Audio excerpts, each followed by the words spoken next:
కూడా ఉద్యమంలో పాల్గొన్నారు. చాలా సంతోషంగా అనిపిస్తుంది. ఆ యొక్క ఉద్యమంలో మేము కూడా భాగస్వాములమైనాం, మా రైతులు కూడా భాగస్వాములు అయ్యారని చాలా సంతోషపడతా ఉన్నాం. మరి ఈరోజు ఒక ఇంటి యజమాని చనిపోతే ఎంత ఇబ్బంది ఉంటుందో స్వయంగా నాకు కూడా తెలిసిన విషయమే. మరి అలాంటి ఎవరు కూడా కుటుంబ సభ్యులు ఇబ్బంది పడొద్దనే ముఖ్య ఉద్దేశంతో రైతులకు రైతు బీమా పెట్టడం చాలా సంతోషమైన విషయం. ఎందుకంటే ఎక్కడ లేని ఇబ్బందులు వాళ్ళు ఇంటి యజమాని చనిపోతే అప్పటిదాకా ఇంట్లో ఉన్న వారికి కష్టాలు తెలివై, ఇంటి యజమానికి మాత్రమే తెలుసు.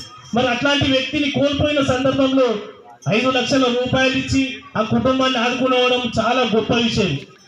మరి అలాంటి రైతుల కోసమే, రైతులను ముందుకు తీసుకుపోవడం కోసమే, రైతులు అభివృద్ధి చెందాలంటే చెరువులు, కుంటలు, పూడికలు తీసి చెట్లను నాటడం వల్ల వర్షభావం పెరిగి రైతులు అభివృద్ధి చెందుతారనే ఉద్దేశంతో అలా చెరువులను కూడా పూడికలు తీయడం చాలా సంతోషమైన విషయం.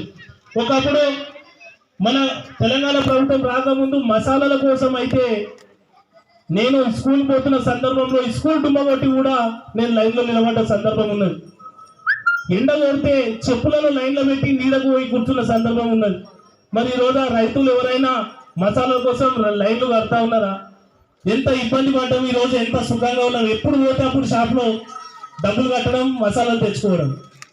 మరి అట్లాంటి చాలా రైతులకు సంబంధించి చాలా చేసినటువంటి గొప్ప ముఖ్యమంత్రి మన తెలంగాణ రాష్ట్ర ముఖ్యమంత్రి కల్వకుంట్ల చంద్రశేఖరరావు అని తెలియజేస్తా ఉన్నాం.